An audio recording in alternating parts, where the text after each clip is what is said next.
Good morning, everyone. Today we are going to explain our first poem of semester 2. You can find the poem after lesson 1. Thomas Alva Edison, name of the poem. Already, I think most of you have aware of the name of Thomas Alva Edison, one of the greatest scientists who invented a lot of different machines and scientific equipments. तो आज वही great scientist Thomas Alva Edison के ऊपर लिखा हुआ एक poem है, तो चलिए पढ़ते हैं।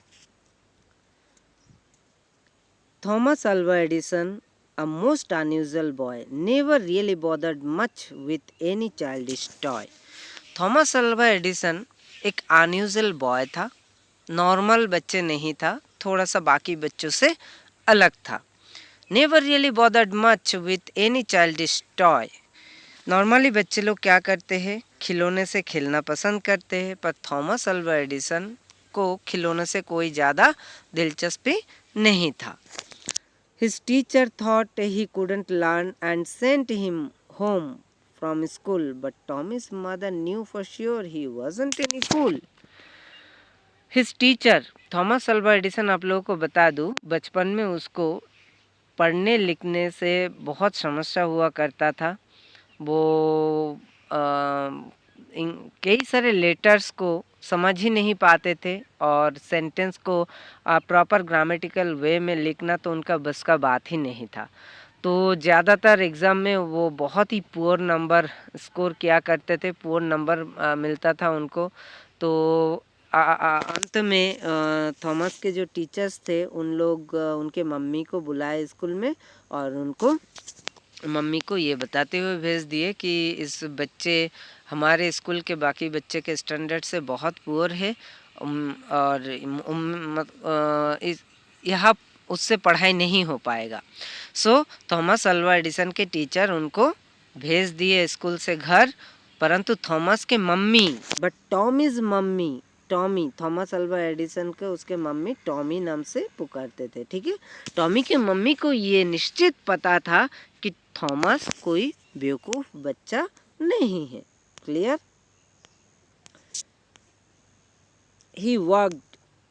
He worked as newsboy on a train. He learned to telegraph. The way he concentrated made some people laugh. He worked as newsboy. Thomas जब थोड़ा सा बड़ा हो गया, जब एक यंग नौयुवक बना, तो थॉमस ने अपना गुजारा करने के लिए ट्रेन में न्यूज़पेपर बेचा सेल किया करते थे। Okay, he learn to telegraph. Telegraph एक मैसेज को, सूचना को एक जगह से बहुत दूर दूसरा जगह भेजने के लिए एक इलेक्ट्रॉनिक माध्यम के जरिए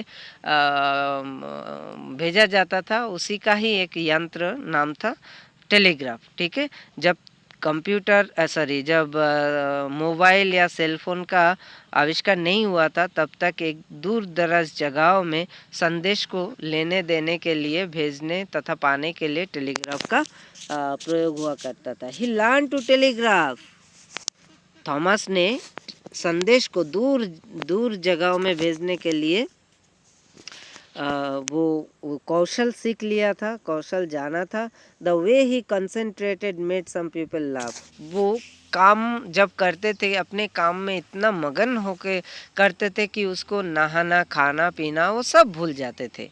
यहाँ तक कि ये आप लोगों को अजीब लगेगा सुन के, पर कई बार तो थॉमस अपने 2 दिन 3 दिन तक बिना खा पी के अपने रूम में, अपने लेबोरेटरी में काम करते रहते थे। दूसरा और एक बहुत इम्पोर्टेंट फैक्ट है थॉमस अल्वा एडिसन के बारे में कि वो इतना ज़्यादा अपने एक्सपेरिमेंट्स के ऊपर सोचते रहते थे। कई कबार वो अपने ऑफिस से घर लौटते वक्त अपने एक्सपेरिमेंटल वर्क के बारे में सोचने में इतना मगन हो जाते थे कि अपना घर का पता भी भूल जाते थे, ठीक है।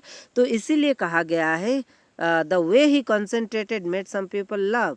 वो जिस तरीके से अपने काम के लिए इतना ध्यानपूर्वक काम के प्रति इतना ध्यान से या लगन से करते थे कि लोगों को उसके हंसी आता था उनके ऊपर। Thomas Alva Edison had inventions by the score. In his laboratory he kept inventing more.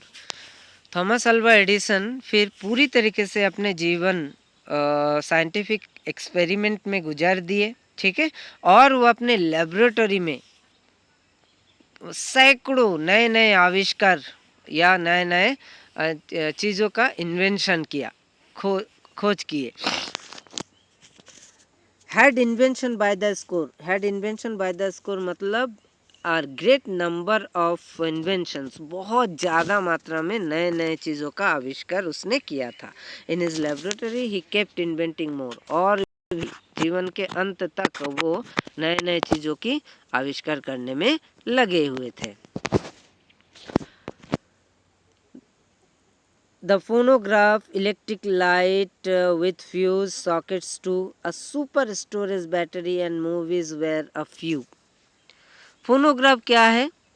Phonograph पहले के ज़माने में, वो आप ग्रामोफोन देखे होंगे या नहीं भी देखे होंगे, एक ब्लैक कलर के प्लेट हुआ करता था जिसको एक बॉक्स के ऊपर रखा जाता था, वो घूमता था और आज के